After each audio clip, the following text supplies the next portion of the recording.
वृश्चिक राशि के प्रिय भक्तों, आज मैं आप सभी से कुछ बहुत ही गंभीर और अत्यंत महत्वपूर्ण बातें कहने जा रहा हूं। यह कोई सामान्य भविष्यवाणी नहीं है, यह आपके जीवन के लिए एक खतरे की घंटी है, एक चेतावनी है जो स्वयं शनिदेव ने दी है। आज मैं आपको उस खतरे के बारे में बताने जा रहा हूं जो आपके सिर पर मंडरा रहा है, उस संकट के बारे में जो आने वाला है, और सबसे महत्वपूर्ण बात, उस संकट से निकलने का उपाय भी बताऊंगा। इसलिए कान खोलकर सुनिए और इस वीडियो को अंत तक देखिए, क्योंकि यह आपके जीवन की दिशा बदल सकता है। प्रिय आत्माओं, आज मैं आपको जो बताने जा रहा हूं वह महज एक भविष्यवाणी नहीं है, बल्कि देवताओं द्वारा दी गई एक स्पष्ट चेतावनी है। हाल के दिनों में ग्रहों की चाल में कुछ ऐसे बदलाव आए हैं जो सीधा प्रभाव आपकी राशि पर डाल रहे हैं। खास तौर पर शनिदेव की दृष्टि कुछ राशियों पर पड़ी है, और यह दृष्टि केवल फल देने के लिए नहीं, बल्कि परीक्षा लेने के लिए है।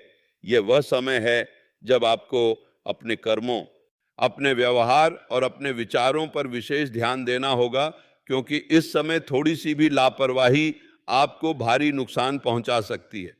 मैं बाबा प्रेमानंद आपसे यह नहीं कह रहा कि डर जाइए, बल्कि मैं कह रहा हूं कि सावधान हो जाइए, क्योंकि जो आने वाला है वह आपकी परीक्षा है और आपको इस परीक्षा में पास होना ही है। ब्रह्मांड में हर घटना एक कारण से होती है, और हर संकट अपने साथ एक अवसर भी लेकर आता है।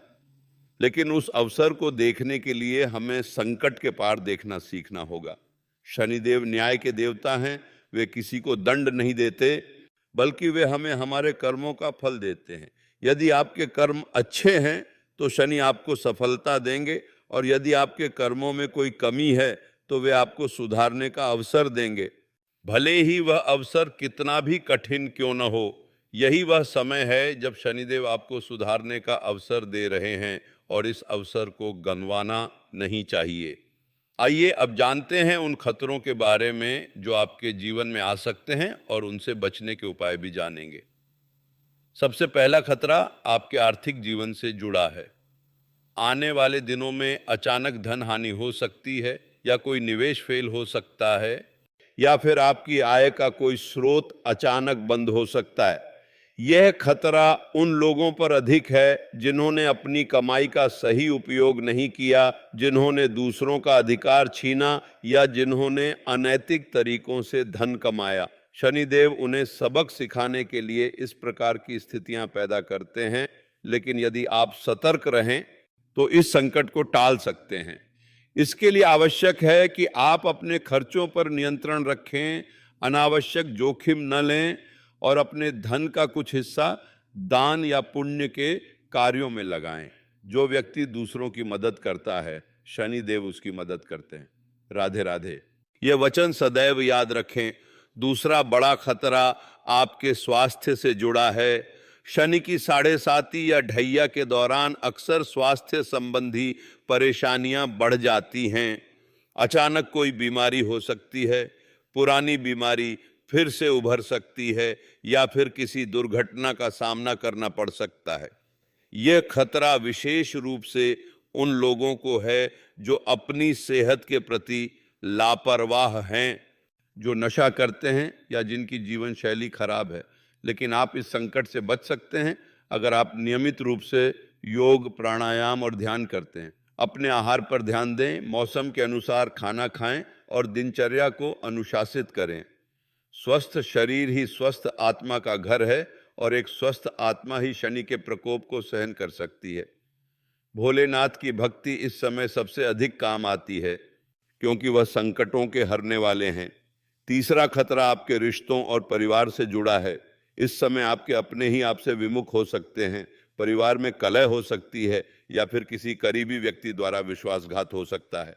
यह खतरा उन लोगों पर अधिक है जो अहंकारी हैं, जो परिवार की उपेक्षा करते हैं, या जो अपने बड़ों का सम्मान नहीं करते। शनिदेव उन्हें यह सिखाने के लिए ऐसी स्थितियां पैदा करते हैं कि परिवार का महत्व क्या है। इस संकट से बचने का सबसे आसान उपाय है कि आप अपने परिवार के साथ समय बिताएं, पुरानी गलतफहमियों को दूर करें और विनम्रता से पेश आएं, अपने माता पिता की सेवा करें और अपने भाई बहनों के साथ स्नेह का व्यवहार करें। यही वह कर्म है जो शनि को प्रसन्न करते हैं। कई बार हम सोचते हैं कि हमारी ज़िंदगी बहुत आसान है, और हम किसी भी मुश्किल को पार कर सकते हैं, लेकिन शनि की चाल ऐसी होती है कि वह हमें हमारी असली ताकत और कमजोरी दोनों से रूबरू कराती है। यह वह समय होता है जब हमें अपनी गलतियों का एहसास होता है और हमें अपने जीवन को सही दिशा में मोड़ने का मौका मिलता है। इसलिए इस खतरे को महज एक संकट मत समझिए, बल्कि इसे आत्म सुधार का एक अवसर मानिए। जो लोग शनि की साढ़े साती या ढैया से डरते हैं, वे अक्सर परेशान रहते हैं, लेकिन जो लोग इसे ईश्वर की परीक्षा मानकर सहर्ष स्वीकार करते हैं, वे न केवल इस पार हो जाते हैं, बल्कि और भी मजबूत बनकर उभरते हैं। यही कारण है कि मैं बाबा प्रेमानंद आपसे कहता हूं कि इस समय डरना नहीं है, बल्कि सजग होना है। आइए अब हम जानते हैं कि इन सभी खतरों से बचने के लिए क्या करना चाहिए और कैसे शनिदेव, भोलेनाथ और राधे कृष्ण की कृपा से इस संकट का सामना करें। शनिदेव को प्रसन्न करने का सबसे सरल और कारगर उपाय है कि हम अपने कर्मों को सुधारें, सच्चाई के मार्ग पर चलें, किसी का बुरा न करें और जीवन में शालीनता और विनम्रता को अपनाएं। जब हम सच्चाई के साथ चलते हैं तो शनि स्वयं हमारी रक्षा करते हैं और हम पर उनका कोई दुष्प्रभाव नहीं पड़ता।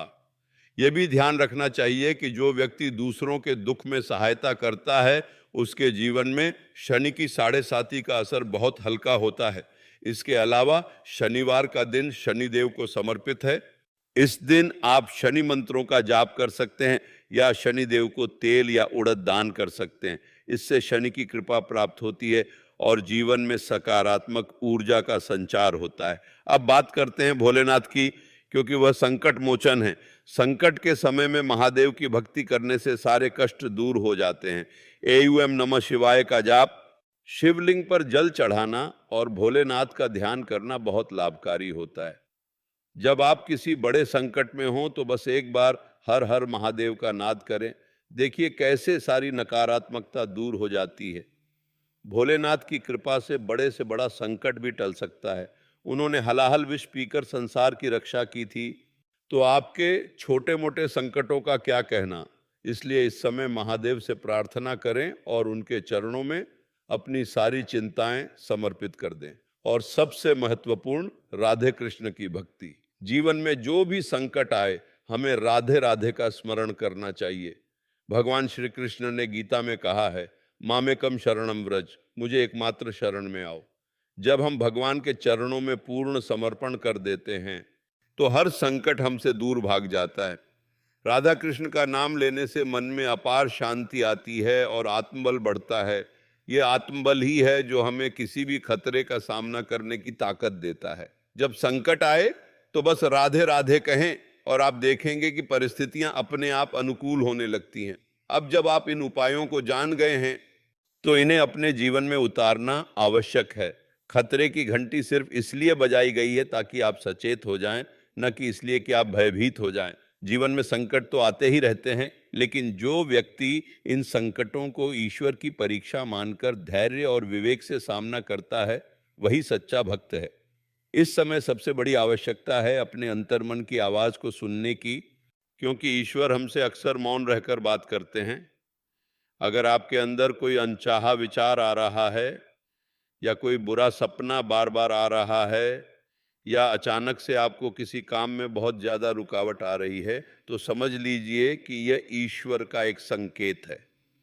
यह संकेत आपको सचेत कर रहा है कि आप अपने रास्ते में किसी बड़ी बाधा की ओर बढ़ रहे हैं। इसलिए इन संकेतों को नजरअंदाज न करें, बल्कि इन पर ध्यान दें और आवश्यक कदम उठाएं। खासतौर पर इस समय आपको अपनी वाणी पर नियंत्रण रखना होगा, क्योंकि गलत शब्द आपके लिए बड़ा संकट खड़ा कर सकते हैं। कई बार बिना सोचे समझे बोले गए शब्द रिश्ते तोड़ देते हैं, काम बिगाड़ देते हैं और दुश्मन पैदा कर देते हैं। इसलिए जब भी बोलें, सोच कर बोलें, सत्य बोलें, लेकिन मधुर भाषा में बोलें। यही वह कला है जो आपको इस समय बचा सकती है। अगर आप ये सब करेंगे तो आने वाला संकट आपके पास से गुजर जाएगा बिना आपको छुए, बिल्कुल उसी तरह जैसे कोई बड़ी लहर किनारे से टकराकर वापस चली जाती है। मैं बाबा प्रेमानंद आपको विश्वास दिलाता हूं कि यह समय कठिन जरूर है, लेकिन यह स्थायी नहीं है। जैसे हर रात के बाद सुबह होती है, वैसे ही हर संकट के बाद सुख आता है। आपको बस थोड़ा सा धैर्य और थोड़ा सा विश्वास रखना है। जिस ईश्वर ने आपको इस धरती पर भेजा है वो आपका भला ही चाहता है, आपका बुरा नहीं। इसलिए अगर आज आपको कुछ कठिनाइयां आ रही हैं तो समझ लें कि वो आपको मजबूत बनाने के लिए हैं। जैसे सोना तपकर खरा होता है, वैसे ही इंसान संकटों से गुजरकर निखरता है। बस इस बात का ध्यान रखें कि आप कभी भी अपने धर्म से विमुख न हों और किसी को धोखा न दें। यही वह आधार है जिस पर आपका भविष्य खड़ा होता है। अब एक और बात, इस समय आपको सामाजिक दायरे में सतर्कता बरतने की आवश्यकता है। कई बार हम अपने सोशल सर्कल में बहुत खुले हो जाते हैं और हर बात हर किसी से शेयर कर देते हैं, लेकिन जब संकट का समय होता है तो यह आदत नुकसानदायक हो सकती है। सभी आपके मित्र नहीं होते और सभी आपकी सफलता से खुश नहीं होते। कुछ लोग आपकी कमजोरी का फायदा उठाने का इंतजार कर रहे होते हैं, इसीलिए अपनी योजनाओं, अपनी आर्थिक स्थिति और अपने निजी मामलों को केवल उन लोगों के साथ साझा करें जो वास्तव में आपके विश्वास पात्र हैं। यही सतर्कता आपको बड़े विश्वासघात से बचा सकती है। याद रखें, हर मुस्कुराने वाला आपका हितैषी नहीं होता, इसलिए दिल की बात कहने से पहले 10 बार सोचें। जब मैं ये सब कह रहा हूं तो आप सोच रहे होंगे कि इतना खतरा और इतनी सावधानी क्यों? लेकिन मैं आपको बता दूं कि यह समय ऐसा है जब ग्रहों की चाल आपके जीवन के हर पहलू को प्रभावित कर रही है।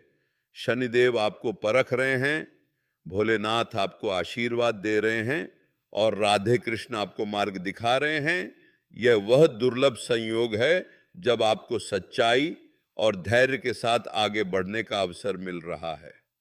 अगर आपने इस समय का सदुपयोग किया तो आने वाला समय आपके लिए स्वर्णिम होगा। इसलिए मैं आपसे यही कहूंगा कि इस वीडियो को देखने के बाद कुछ देर शांत बैठें, अपनी आंखें बंद करें और ईश्वर से प्रार्थना करें कि वे आपको इस संकट से बाहर निकलने का सही रास्ता दिखाएं। अपने आसपास नकारात्मकता को ना आने दें, सकारात्मक लोगों के साथ रहें, सकारात्मक विचारों को पकड़ें और सकारात्मक कार्य करें। जब आपकी ऊर्जा सकारात्मक होगी तो कोई भी संकट आपके पास नहीं टिक सकेगा। यही मूल मंत्र है। प्रिय दर्शकों, मुझे पूरा विश्वास है कि आप इस समय को सही तरीके से पार करेंगे। आपको जो भी कष्ट आए उसे अंतिम सत्य के रूप में स्वीकार करें और समझें कि यह आपके जीवन की एक कड़ी मात्र है। हर कड़ी आपको कुछ सिखाती है और आपको और मजबूत बनाती है। इसलिए हार न माने, निराश न हो और ईश्वर पर पूर्ण भरोसा रखें। जब भी आपको लगे कि आप अकेले हैं और सब कुछ खत्म हो गया है, तो याद रखें कि ईश्वर आपके साथ हैं, आपके भीतर हैं और आपके हर कदम पर आपका मार्गदर्शन कर रहे हैं। यह विश्वास ही आपको बचाएगा। इस समय सबसे बड़ी गलती जो आप कर सकते हैं वह है आत्मविश्वास खो देना।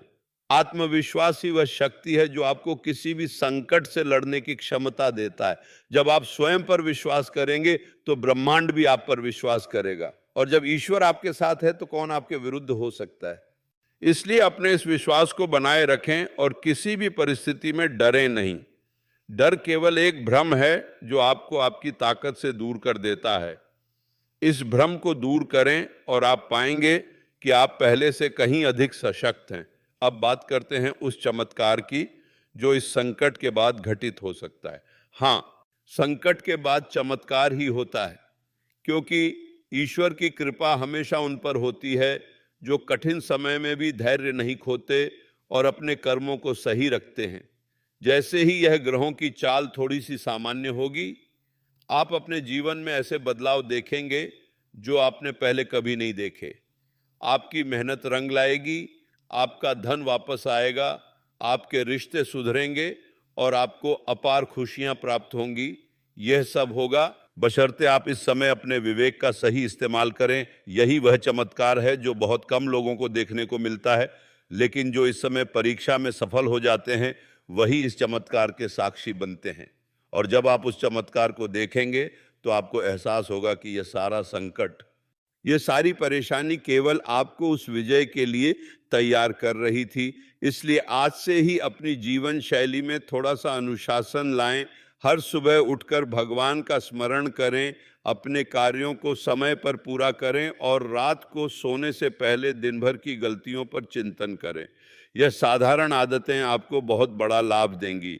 जब आप नियमित रूप से ध्यान करेंगे तो आपका मन शांत रहेगा और शांत मन ही सही निर्णय ले पाता है। और जब निर्णय सही होंगे तो परिणाम भी सही होंगे। यही वह सूत्र है जो आपको खतरे से बाहर निकालेगा। मैं बाबा प्रेमानंद अपने इस प्रवचन के अंत में आपसे बस इतना ही कहना चाहूँगा कि जीवन एक नदी की तरह है जिसमें कभी ऊंची लहरें आती हैं तो कभी शांति छाई रहती है। आपको अपनी नाव को संभाल कर रखना है, चाहे जितनी भी तेज लहरें क्यों ना आएं। जब आप भगवान के भरोसे अपनी नाव चलाएंगे तो आप कभी डूबेंगे नहीं। बस थोड़ा सा विश्वास, थोड़ी सी सावधानी और थोड़ी सी समझदारी, यही 3 चीजें आपको इस समय की आवश्यकता है। बाकी सब कुछ भगवान पर छोड़ दें और निश्चिंत हो जाएं। और हाँ, जब भी आपको कोई परेशानी हो तो राधे राधे जपें, हर हर महादेव का नाद करें और शनिदेव को प्रणाम करें। इससे बड़ा कोई मंत्र नहीं है। याद रखें, आपका समय बदल रहा है और ये बदलाव आपके पक्ष में होगा। बस आपको इस दौर को सही तरीके से पार करना है और मैं जानता हूं कि आप ऐसा कर सकते हैं। मैं आप सभी को ईश्वर की अपार कृपा की कामना करता हूं और आशा करता हूं कि आप इस जीवन को सुख, शांति और समृद्धि के साथ व्यतीत करें। जब संकट आए तो घबराना नहीं, बल्कि ईश्वर को याद करना, और जब सुख आए तो अहंकार नहीं बल्कि आभार व्यक्त करना। यही जीवन का सार है। यही वह ज्ञान है जो मैंने आज आपको दिया है। इस ज्ञान को अपने जीवन में उतारें और हर परिस्थिति में विजयी बने। यही मेरी आप सभी को दी गई शुभकामनाएं हैं और यही ईश्वर का भी आशीर्वाद है। राधे राधे। हर हर महादेव। जय शनिदेव, जय भोलेनाथ, जय श्री कृष्ण।